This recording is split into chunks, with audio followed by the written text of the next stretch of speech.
Hello, everyone, and welcome to a new episode of the Red Hot and Country podcast. My name is Anton Garcia Fernandez, coming to you from Jackson in the state of Tennessee, here in the United States of America, and over my YouTube channel, Anton GF. And today we have a very special guest who has written a memoir called No One to Cry To, a long, hard ride into the sunset with Foy Willing of the Riders of the Purple Sage. And she is and has been for several decades now the widow of Mr. Foy Willing, and her name is Sharon Lee Willing. Sharon, thank you for being here on Red Hot and Country, and welcome to this week's episode. Well, thank you very much. It's very kind of you to have me, and that's a very nice introduction. Thank you. Well, I appreciate your time, and I also appreciate the time you put into writing this book, because when I was a teenager, I heard this song called Stampede, and that was a song that I think the version that I heard was by the Sons of the Pioneers with Roy Rogers on vocals, but I could tell that the song had not been written by Roy Rogers, but it had been written by somebody named Foy Willing of the Riders of the Purple Sage fame. And so I started looking for recordings by this Foy Willing and realized what a great artist he had been and how popular he had been for several years. So this is really a thrill for me to get a chance to talk to you, Sharon. Well, thank you, and vice versa. Yes, Foy did write Stampede, and Roy did record it and did a very good job with it, with the Sons of the Pioneers. I prefer Foy's version, of course, but yeah, Foy was a prolific songwriter over the years.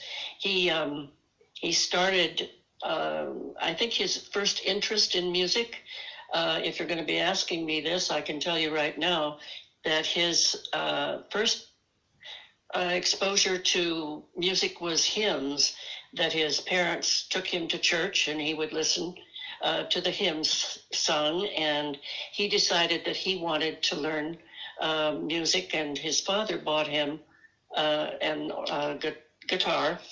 And so he, for years, in his first early years, he would strum his guitar and go all over Texas and play his guitar and learn songs from various people. By the age of 16, he knew that he wanted to be a songwriter and an artist, and so he quit school at that point. He decided he wanted to do music for the rest of his life, and that was it.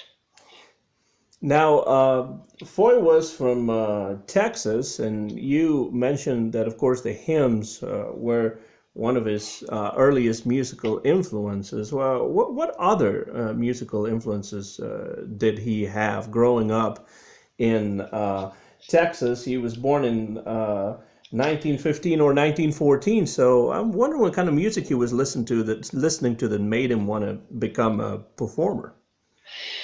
He had built himself a radio.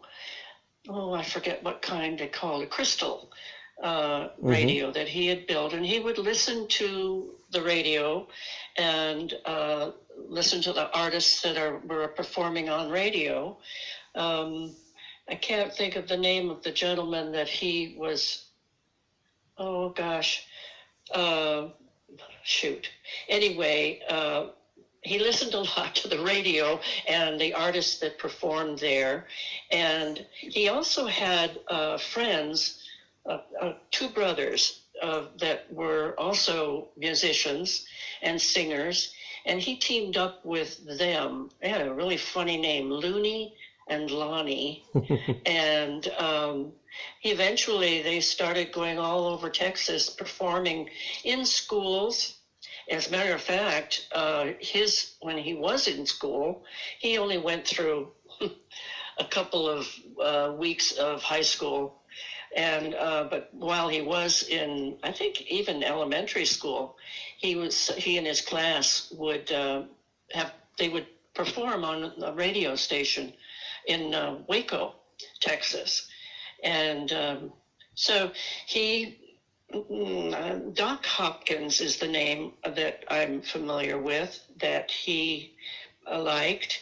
And he also went to school to learn, it was called shape note singing. Mm-hmm. The do, re, mi, fa, sol, la, ti, do. And the notes were shaped differently so that they didn't need a key to sing in.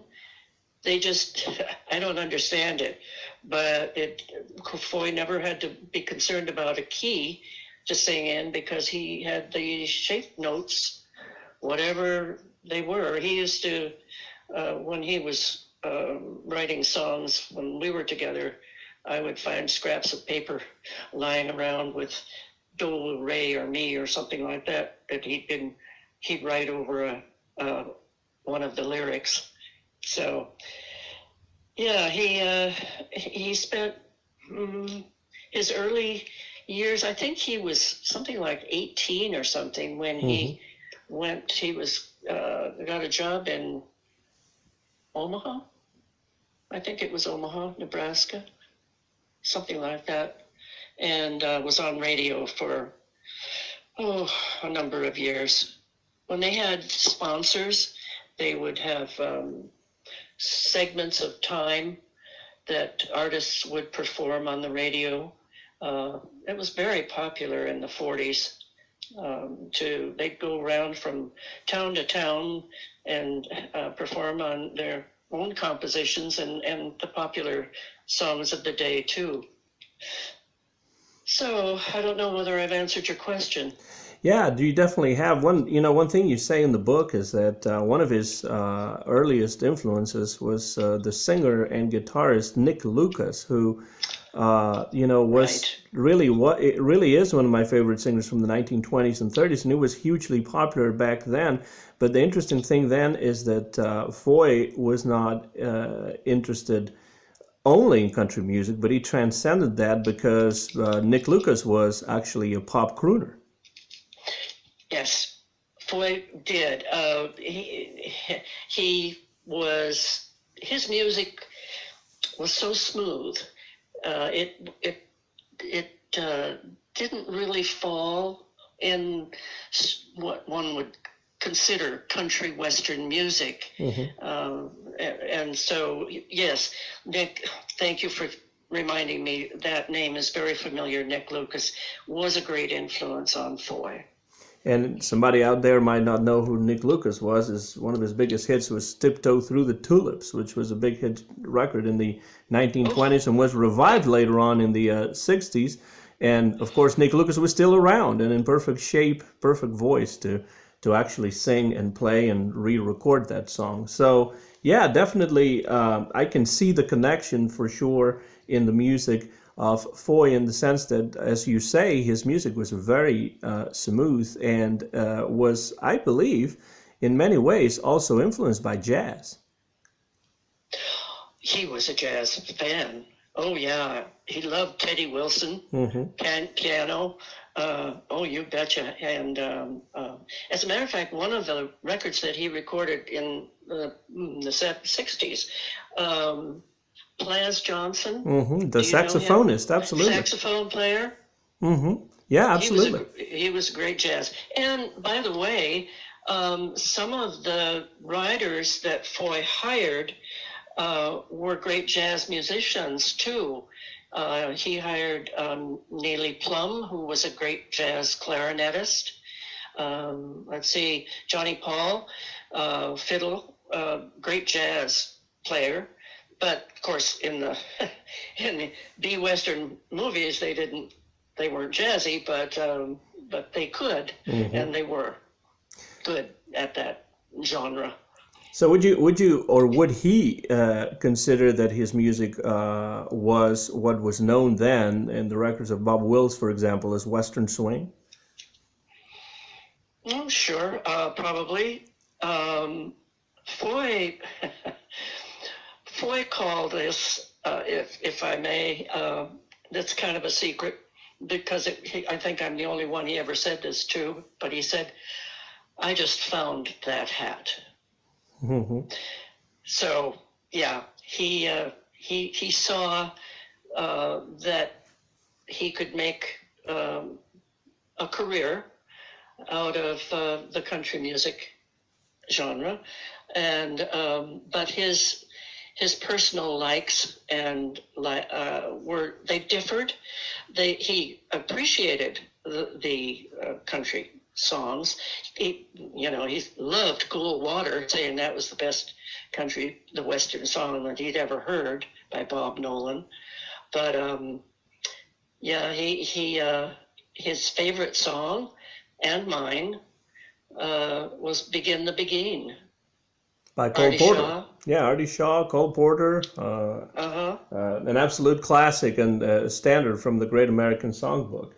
That's right. I can see, Foy Willing's, at least the records that I have heard of his and the ones that I have, show that his heyday was in the 1940s and in the early 1950s, and he made some fine records, not just Stampede, but great songs like No One to Cry To. He had a version of the Stars and Stripes on Iwo Jima, which is a World War II song. Songs that Merle Travis recorded as well, like Divorce Me COD, So Round, So Firm, So Fully Packed. Several songs that were, kind of straddled the fence between country and pop and Western and Western swing and that kind of thing. But that is not the time that you were dating him or married to him. So I'm wondering how familiar you were with Foy's music before you actually met him in person. Nada. None. I first learned about Foy was in a Roy Rogers movie that I was watching in a theater when I was 13 years old, and saw Foy and listened to his music, and I was just enraptured by him at the age of 13. I know Roy was the star, but for some reason, I kind of glommed on to Foy at that age, and it wasn't until 7 years later that I met him. And how did that happen? I know that anyone that may want to read the full story can find themselves a copy of No One to Cry To, your book about, your memoir about Foy and your own life. But briefly, how and when did you meet Foy Willing in person, besides, of course, on the movie screen? Yeah, well, I was married to a young man who was re-enlisting in the military. I was 20, and I had met him in Hollywood, and we married in 1955. And when he had been in the military in the Korean War and the like, but he went into construction, but when he asked me to marry him, he decided that he wanted to go back into the military to, be a good career person. Anyway, we ended up in Fort Ord, he did, and I, for his training. And so I moved to Salinas, California, and got a job. I was living in a rented room in a private home. But I did get a job as a receptionist at a television station there, KSBW Television in Salinas. And so it was a short period of time, but I was sitting at my reception desk one day, and Foy walked in. It was a very large lobby, and so it took him just a moment or two to walk all the distance from the front door to my desk. And I looked at him and I thought, oh, that's Foy Willing from the movies.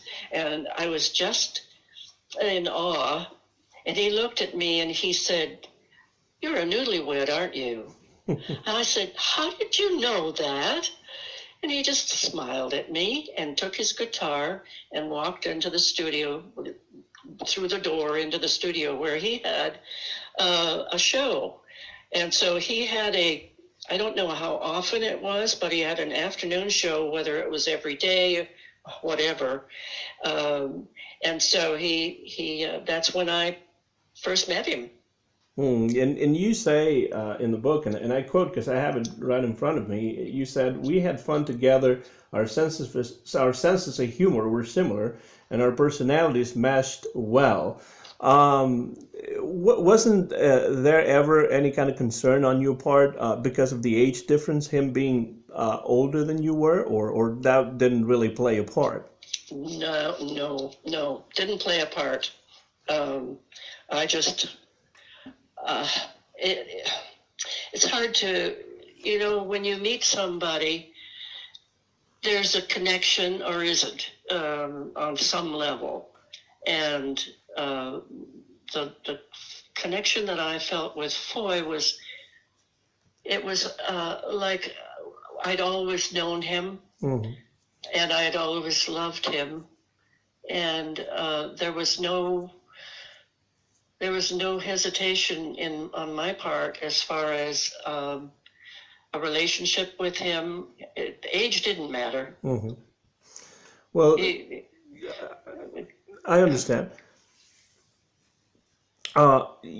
This was in 1955, you said, when you first met him. Right. And yes. And you didn't get married until about 11 years later. And this is a time in his career, I would say, where he wasn't as much in the limelight as he had been definitely in the 1940s and in the 1950s. By the time the 1960s came, he wasn't as hugely popular as he had been a few years or a decade and a half before or so. And I wonder how Foy coped with that in those later years.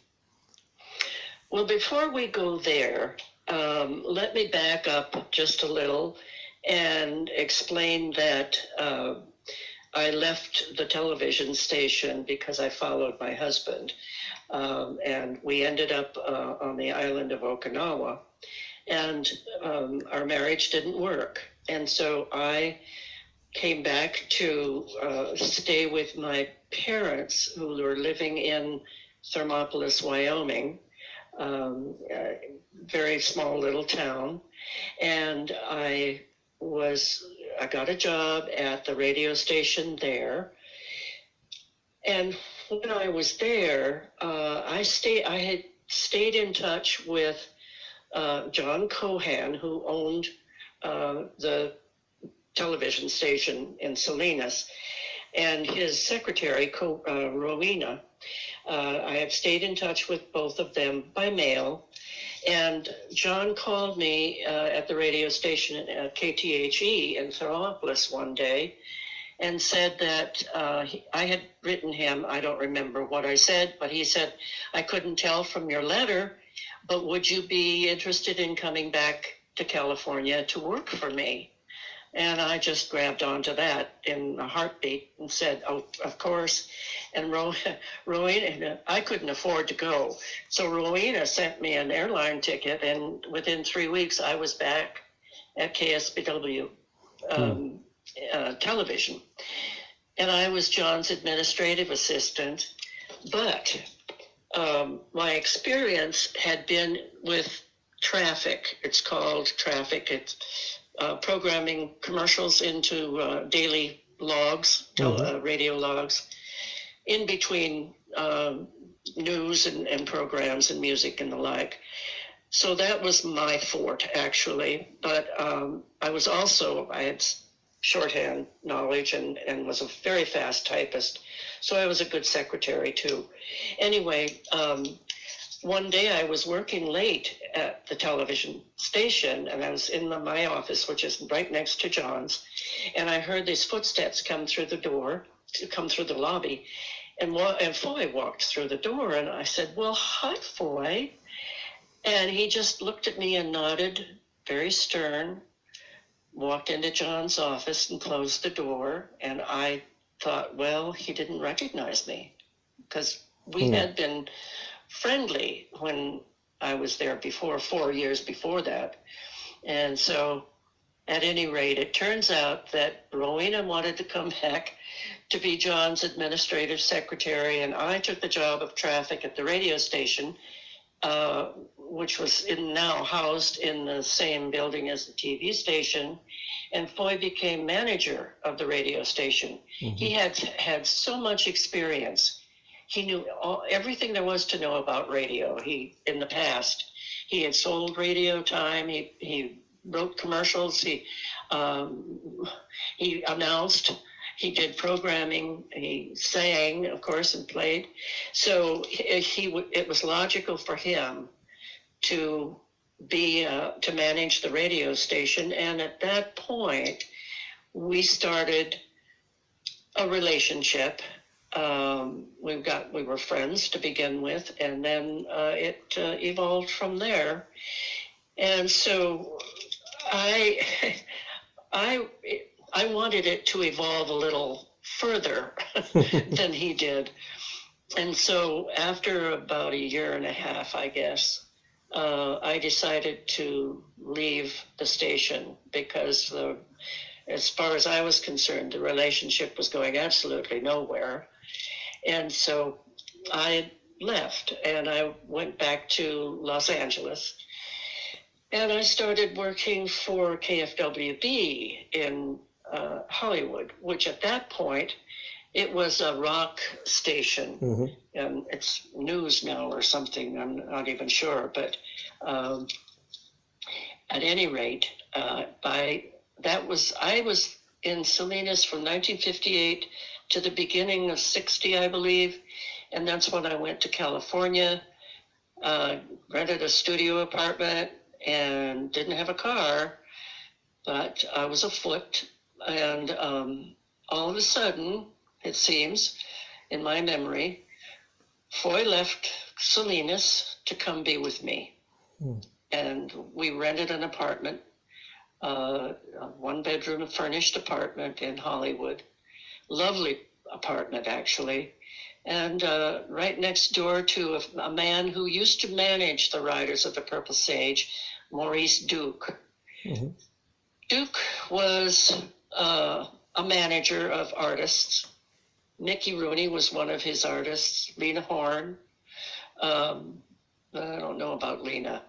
But Foy used to walk over, we were right next door, our apartment was, to his. And Foy would walk over there every afternoon and meet with Duke. And Marty Melcher, who was Doris Day's husband, mm-hmm. He was also a regular, as was Sid Robin. Sid Robin was also a very good friend of Foy's, and he was also a co-writer of many of Foy's songs. Mm-hmm. And so, at any rate, Foy, you're right. He was not in the limelight, let's say, at that point in time. We're talking about 60, and we didn't get married until 66. Mm-hmm. But there was a lot going on between us in that interim period of time, mm-hmm. which, brought me to that point. It was, I don't know how much I want to give out here, but ask me some questions, Anton. Well, what I wanted to know is, in those days when you were living with him and you were then, married to him, and you were living in California in Hollywood at that time, right? Correct. Was he very musically active? What was it like to live in that time in the 1960s in Hollywood, California, with somebody who had been active in the music business and was still a name in the music business, even though he was not as much in the limelight as we were saying before? Well, he was doing a lot of recording. He used to, I don't know how much to get into this, but he and Mary Ford knew each other from the Hollywood barn dance radio era of the 40s. And she was married to Les Paul, Les Paul and Mary Ford.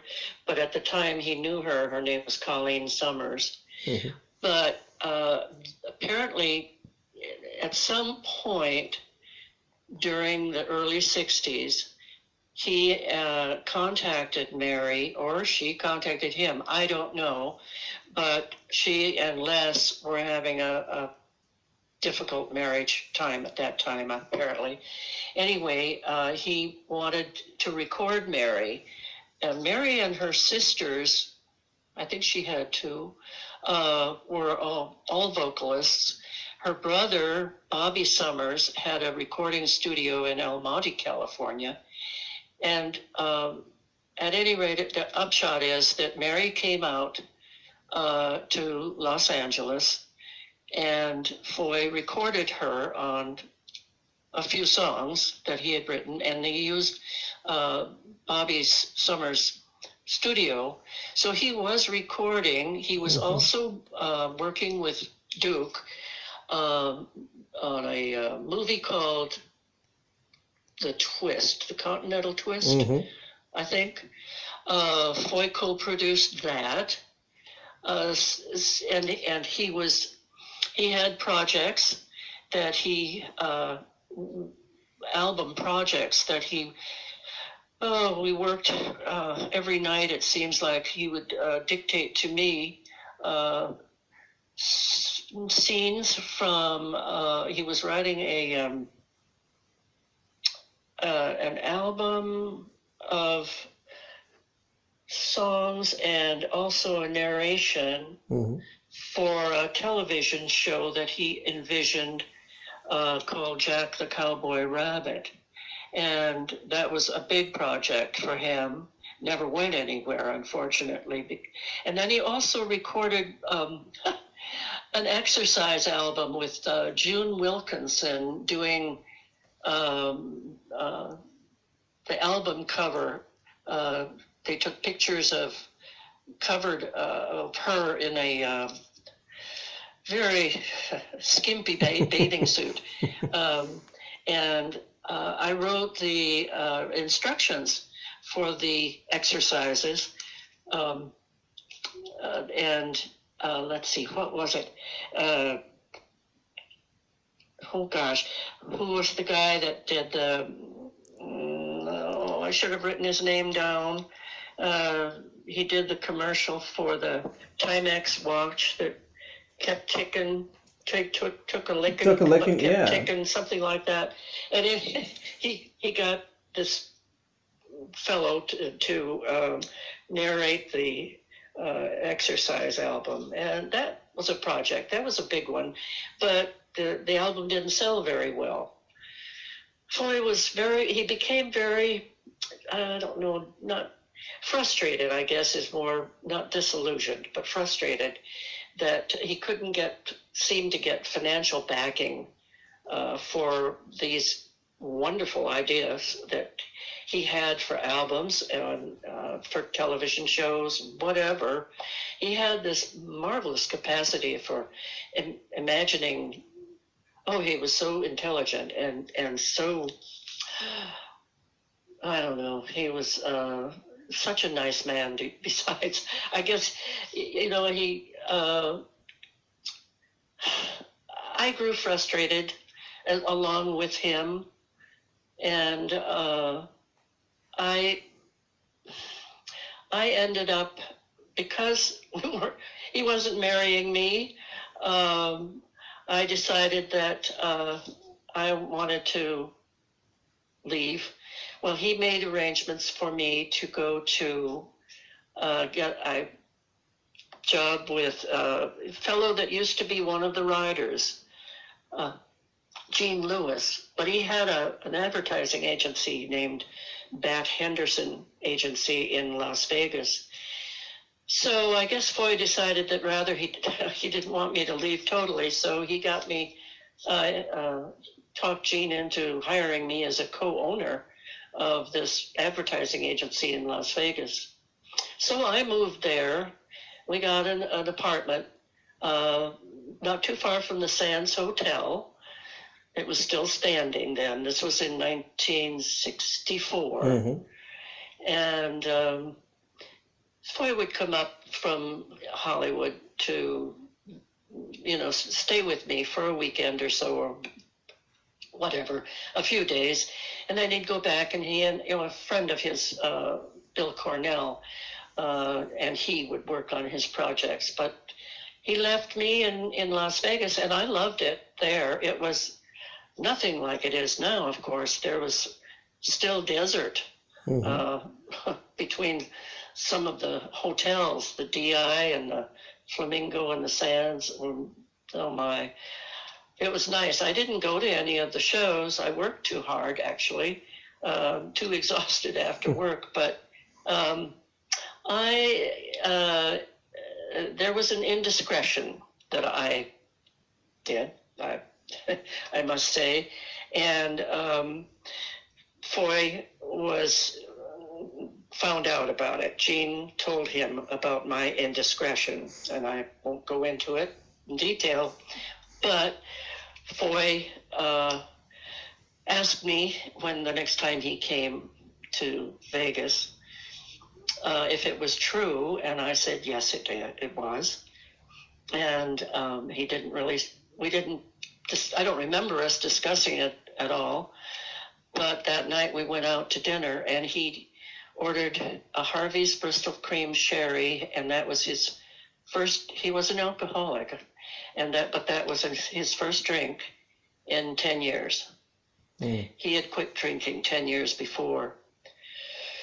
And so from that point on, things just escalated with his drinking.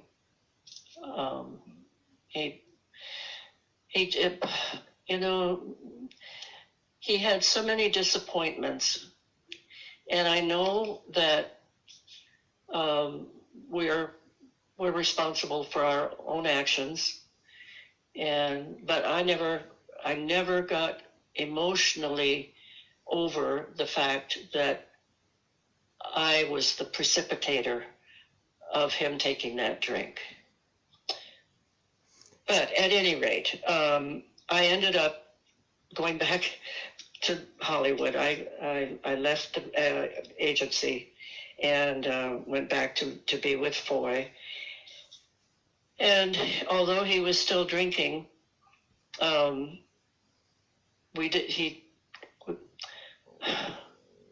went back to be with Foy, and then I left him again because I couldn't take the drinking. That was He wasn't the Foy that I loved.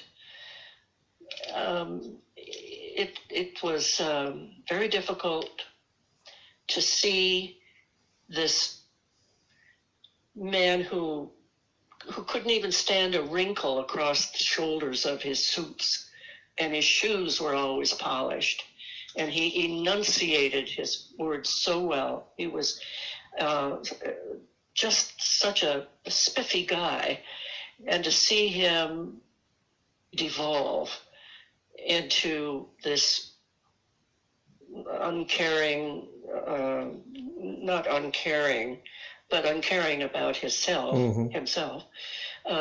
individual. And so I decided that I had to leave again. Oh my goodness, Sharon always seems to be leaving the uncomfortable situations. I didn't handle things well. I was so young. At any rate, I left, and I finally, as a matter of fact, I don't know if you remember Mickey Shaughnessy? Yes. A character actor? Yes, absolutely. Yes. Well, he and Laurie Shaughnessy, I had become friends with Laurie, and they lived in called a Lido Hotel in Hollywood. It was a large hotel. And Laurie asked me one day if I wanted to. She and Mickey had a 3-month, I think, engagement in Las Vegas. And so Laurie asked me if I wanted to apartment sit for them for those 3 months, and if Mickey approved. And I said, yes, of course. And so that's what I did. Well, Mickey approved of me. So I remember sitting at their apartment was really different. It was kind of a Japanese, all reds and blacks, but it was striking. And it had a long kitchen area and a large living room with a wet bar. And oh my, it was lovely.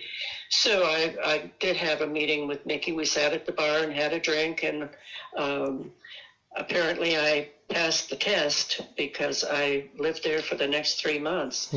And shortly before the 3 months was up, Foy called me and he wanted me to meet with him at Aldo's restaurant on Hollywood Boulevard. That used to be our place to go.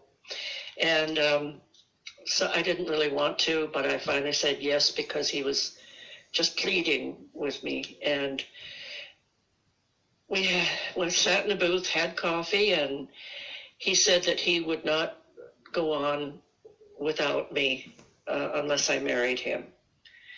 And so that was that.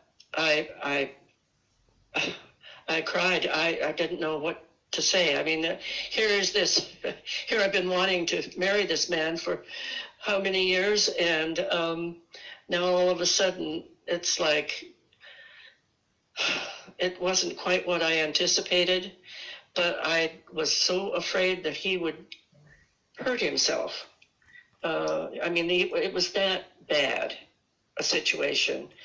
So I said yes, and so we did. We got married, and he before we got married, he knew that as an alcoholic, he had to go see. He had a doctor in Salinas who believed that alcoholism was a disease, and he would treat Foy and admit him on that basis. And so Foy did. I drove him up to Salinas and left him there and went back and picked him up at some point. And he sobered up. He was sober. And we had we got married in our landlord's apartment, just right next to our apartment. And I have a picture of that, of us cutting the cake. Foy doesn't look good. He looks pretty haggard, but I'm so happy. And I am just, oh my, I'm finally Mrs. Foy Willing. And that was in November of 1966. That's correct. And just for the record, a while back you mentioned the actor who did that narration on that record, and his name is John Cameron Swayze. Thank you. Yes. The book has come to the rescue because I knew I had read that, so I looked it up. Good. Thank you. you did mention that obviously the drinking problem that Foy had must have been a big hurdle in the marriage, and I know that in the 1970s when you were not living with him anymore, one thing that I found really interesting reading the book is that he would send you tapes with his own voice, recordings instead of actual letters. That definitely is a new one for me. It's kind of like today's voice messages, but on a tape recorder. Yes, and he even sent me a recorder and a bunch of tapes. He would mail them to me, and that's the way we corresponded. He did write a couple of letters, but mostly he would record. I should back up because the last I spoke of, we were married, and guess what? Sharon left again. And I left him again in 1968 because he had started drinking again. Mm-hmm. And it was really bad this time. We lived in a rented house, and he was painting the inside of the windows with various colors, and all I could think of was that he was trying to make it look like stained glass in church. He was not himself. And I decided then that I could not live with that man any longer, ever again. I had just had it. And so my cousin that I had become, well, Sue, my cousin lived in Pasadena, and our families had been close together, close living together, and in when we were children. And so she lived in Pasadena, and said that I could come live with her. So I did. I left Foy, went with Sue to Pasadena. We eventually left California, as Foy did, when he realized that I was not coming back to him again. So he went to Texas to live with his mother. And Susie and I went to Minneapolis, where we bought a house and we started a typesetting business together, got a small business administration loan, hired her mother as a typesetter, or a key liner, whatever that was. And so that was a pretty successful little family business for a while. But I eventually left Minneapolis. I won't go into detail there, but I ended up back in Thermopolis, Wyoming. And from there, I went to, while I was there, I worked as a secretary for a while, but then I went to a veterinary technology school there and became a vet tech. And when and Foy, that's when Foy sent me the recorder, because he said, what you do is you record the book that you're studying, and then you can listen to it over and over and over again. And I did, and that worked beautifully. I finally got A pluses for all my subjects, and so that's when it started. And then he would record him singing songs, the songs that he was writing. He would talk about all of the friends that people he was seeing, the things that he was planning, the places he was going. He was traveling. Oh, he attended, I don't know how many, maybe at least 5 Western Music Association, whatever they're festivals called. or I'm sorry? Festivals or gatherings. Festivals, yes. And he got 5 plaques from each one, too, a plaque each time. He, as a founder of the Riders of the Purple Sage, and he would perform there too. And he loved doing things like that. He had a friend who had a bunch of theaters. Gene Palmer was his name, I believe, and he had a number of theaters around Texas, and he would run Foy's movies, old Roy Rogers movies, and Foy would appear there too with him and talk to the people, and he was just having a wonderful time. He also met Bob Jones, who owned the Firestone store there in Belton, Texas, where he was living with his mother. And it turned out that Bob was a very good song writer.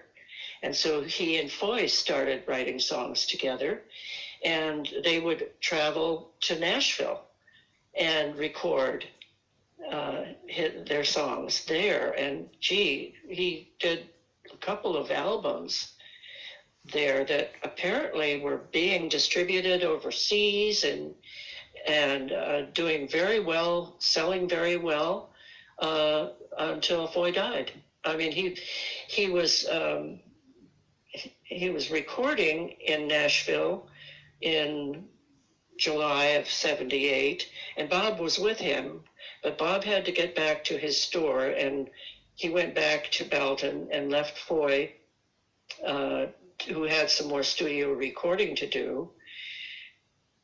And but not apparently, one morning he didn't show up for an 8 o'clock session, and so they called a motel where he was staying, and the security guard found him dead in his room on the 24th of July of 78.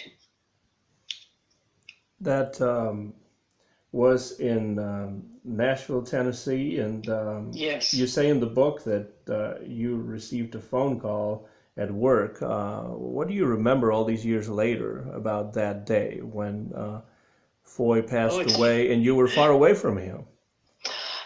The day is vivid in my mind. I was working in Reno for a forensic analysis associates for an investigator. We had, I was his secretary, we had a receptionist, and we did traffic investigations.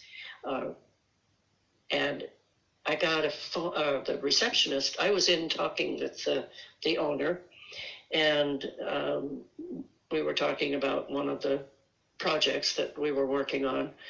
And the receptionist called in and said, "Sharon, Mrs. Jackson is calling." And I said, "I don't know a Mrs. Jackson." And she said, "It's an emergency. It's urgent." And then I remembered, of course, Foy's mother remarried after Foy's father died. She married a Mr. Jackson.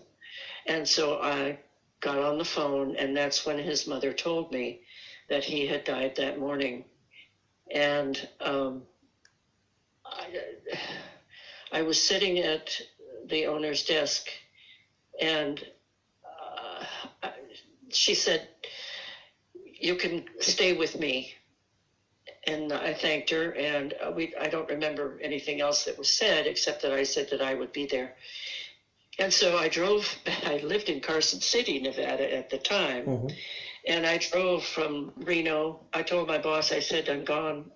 I'll be gone for a while. I don't know how long."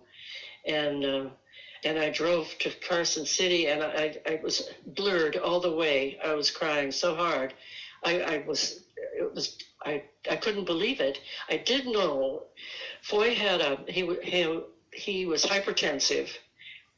He had a high blood pressure, and I didn't know that. And he was on heart medication, but it came out of the blue because I had talked to him just 3 days before that, and he was fine. He just felt really great, and he was having a great time in Nashville. So anyway, I booked a flight, and I got into Belgium the next day,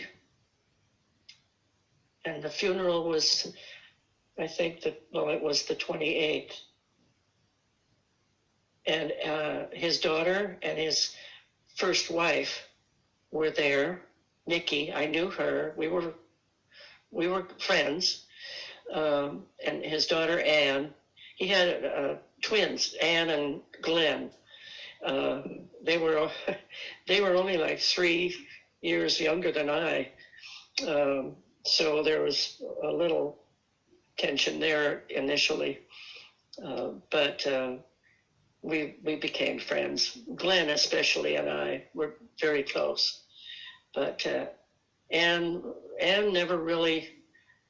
She knew how much her father loved me and missed me, and wrote all these love songs about me and my not being there. And so she knew, she felt so badly for her father, that he felt so badly about me not being with him. So when she saw me that morning of the funeral, she just was in tears and knelt down at my feet when I was sitting in the kitchen and just saying, "Daddy," or "Why did you leave my daddy? Why?" And then she had me in tears. And of course, there was nothing I could say. in front of all those people anyway. So it was a very emotional, obviously it's a very emotional time, and quite frankly, I have not gotten over it either. I miss him. I miss his voice. He used to call me on the phone too. I loved that voice, deep. And unfortunately, when he was drinking, he would stop drinking and write music and be. He would not successful, but he would have some self-accomplishments, and but when he was drinking, that all went out the window, and he would. I know one time he was on the phone with me and just pleading me to come back to him, and I just it was really sad, actually. You're listening to Sharon Lee Willing on the Red Hot and Country podcast. We're talking about the great singer and songwriter, country and pop singer and songwriter, Foy Willing, of the Riders of the Purple Sage fame. And so we're winding down the conversation on the Red Hot and Country podcast with Sharon Lee Willing.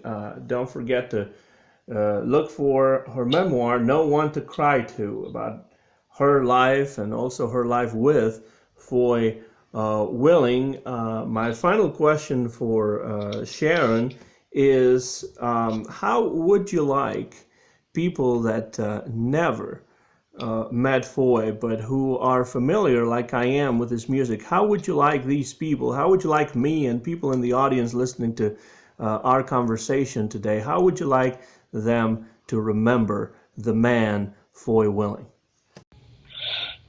Oh boy, the man.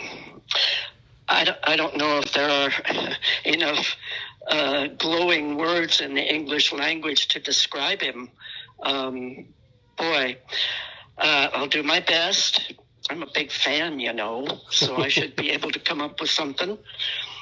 I guess the thing that impressed me the most about Foy was his brilliance, not only in a musical sense, but intellectually as well. He had an immense imagination.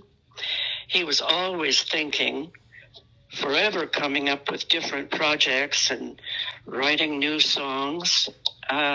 He was forever busy. He was also he was also a very funny guy, a great storyteller. He never ran out of stories. Oh, he would tell me about his past years when he was performing with the Riders, and sometimes I'd just be in tears. I'd be laughing so hard. I don't remember many of those stories, and some of them I probably shouldn't tell anyway. So anyway, something else. Foy, he also, bless his heart, he had such a calm demeanor.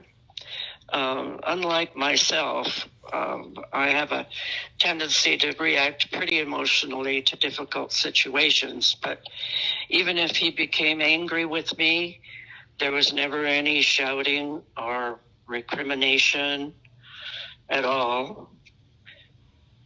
Oh, what else? Oh, Foy was a very thoughtful and caring man.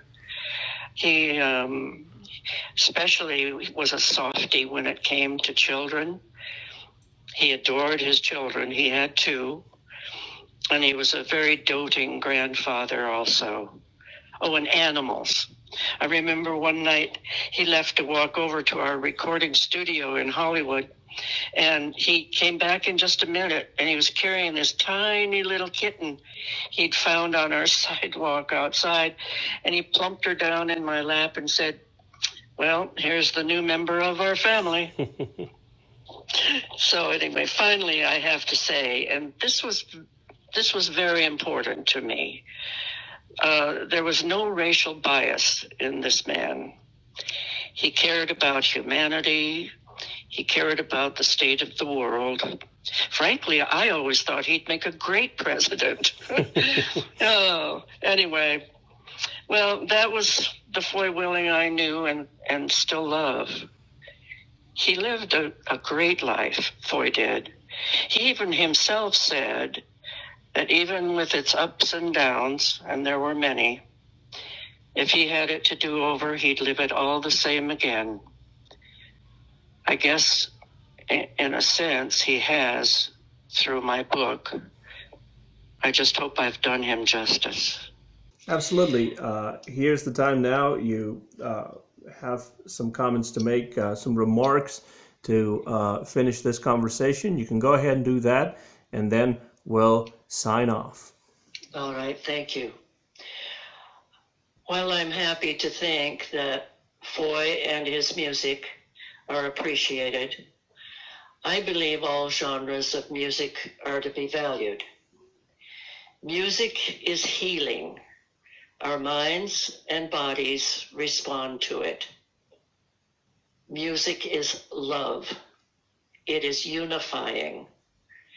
It may sound naive and simplistic, but how nice it would be if we could just sing and dance together, love one another, love ourselves, cherish with kindness our animal friends, and nurture this beautiful, fragile planet on which we are so fortunate to spend some time.